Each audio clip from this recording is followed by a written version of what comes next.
out the corner of my eye, I saw a pretty little thing approaching me. She said, I never You're seen a listening to The man Mark who looked Cox so Show. all alone Follow the because show on you forget to Facebook, come facebook.com/The Mark Cox Show. At the end of the day, it's all about the flag. It's all about hope in our country, and that's what the flag has always represented. So whatever they can do not to disrespect the flag, then and still get the message out, then I'm okay with.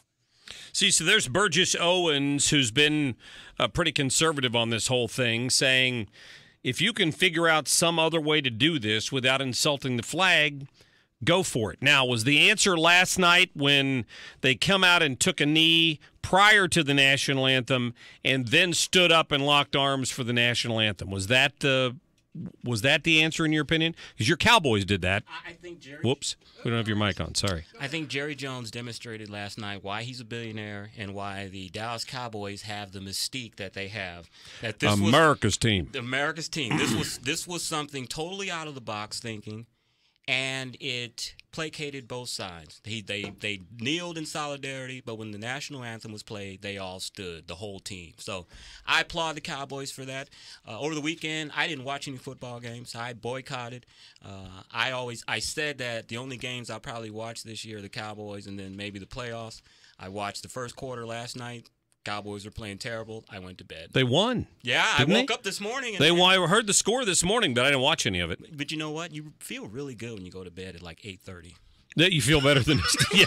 No, there'll be a lot more people going to bed at 8:30 on Monday nights moving forward. I feel really refreshed. Much to the dismay of the NFL, there'll be a lot more people doing that. I think. Wow. Listen to this comment by Don Lemon, which I didn't understand at all. Oh, are we potted up over there, Liz? Hang on. There we go. Okay. No American gets to tell another American how to express their love for this country. So is Don Lemon suggesting there that by kneeling they're expressing their love for this country? Because I thought by kneeling they were expressing anger over the system in this country, or how they perceive the system treats African Americans. The same way that the liberals say that conservatives hate all immigrants when we're talking about illegal immigrants, it's the same thing with this flag incident where they're trying to say conservatives and people don't want these people to protest or have First Amendment rights. And you've said it many times. No one is stopping them from protesting. We're just saying we don't want to see it on Sunday at a football game. We can watch political shows on Sunday morning from 8 to 11 o'clock. When noon comes, we want to watch football. We don't want to watch political theater. Yeah, I would agree with that. Steve, thanks for calling in. You're on the radio with Mark and Chris. Hey, Mark, how you doing? Hey, good. Chris? What's up? Hey, I want to try to help you out here a little bit with the Villanova thing. Villanueva, yeah, go ahead. Yes. Well, his apology was more so set for the Steeler Nation. What had happened was, obviously whenever the game took place and this transpired, the perception was that he came out and the rest of the team stayed behind and would not support, him being a veteran and coming out for the national anthem, in my opinion, doing the right thing. The perception was that the team was not behind him in any way with that.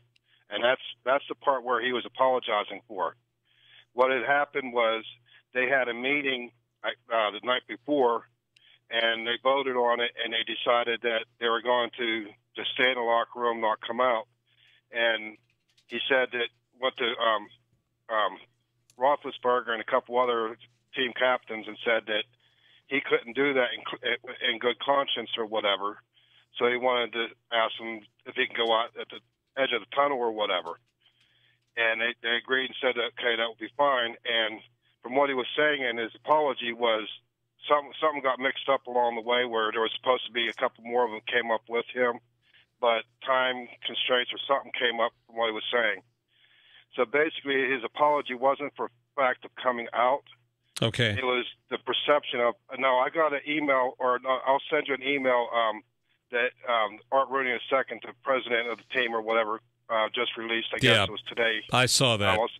Okay. Yeah, I saw that. That's primarily what that was. All right. Well, Steve, I appreciate the explanation. I did see a photo from a different angle of the players, including Roethlisberger, standing in the tunnel behind him with their hands on their heart.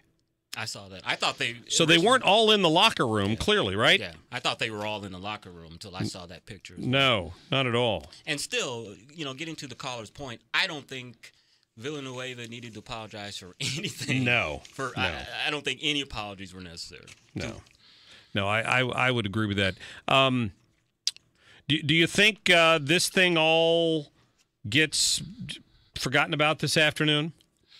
No, but I don't think next Sunday we're going to see over 200 players sitting on the sidelines or kneeling if the president doesn't say anything else that inflames him this week. If that's the only thing. Like I said, like I told you during the break, no, I don't think Donald Trump sat around and said, yeah, I'm going to call them SOBs and that's going to piss off black people. No, I don't think he said that. I think he does talk like that around people that he's angry with. But New York values. Exactly. But this is another example of showing that the president still hasn't learned that the president's words carry great weight. And you have to be very careful with everything that you say. He could say something could bottom out the stock market tonight if he wanted to. The president's words are very, very powerful, and I don't think he's learned that yet. No, and I'm certain that I read somewhere that John Kelly wasn't extraordinarily thrilled with it happening either. Poor John Kelly. I wouldn't want to. I mean, Kelly is a general, and he's in charge of everybody except Donald Trump, right? So Trump's still going to cut his own path there, and I wish there was some way around this. The easiest solution I can come to is that either the NFL changes its rules so that none of the teams come out for the national anthem anymore, so you avoid this problem, or they tell people you're not taking a knee during the national anthem. If you want to do something else, that's fine. But they've been too inconsistent on this. And I'm about out of time here, but, they didn't let them wear the stickers on their head for the cops that died. And so they've made decisions, political decisions in the past to keep the players from expressing themselves. But in this case, they claim that they can't or won't. Yeah. What's sad to me, Mark, and I'll wrap up quickly, Becky and I went to an event that Marshall Faulk was speaking at. He was a store opening. And I asked him about all of this brain injury. Do you think this is going to destroy football? And he said, no, I don't. Because as long as there's young men like me that are growing up in the inner city New Orleans, and this is their way out, then I think that football won't die. But I see the game being destroyed, and I see opportunities for these young men in the past to get their families out of poverty, and it's maybe destroying it, and it saddens me because I love football. Yeah, I do too. I just watch, at least Mizzou's good, so we can watch college football. They're what? Rats. Yeah. What was I saying? All right, Chris Arps, thank you, my friend. Thank you. I appreciate that. Coming up in the next hour, we're going to talk to James Rosen, who's been covering free speech on campus story this morning. We'll be right back. This hour of the Mark Cox Show brought to you by Naputi Wellness, NaputiWellnessCenter.com.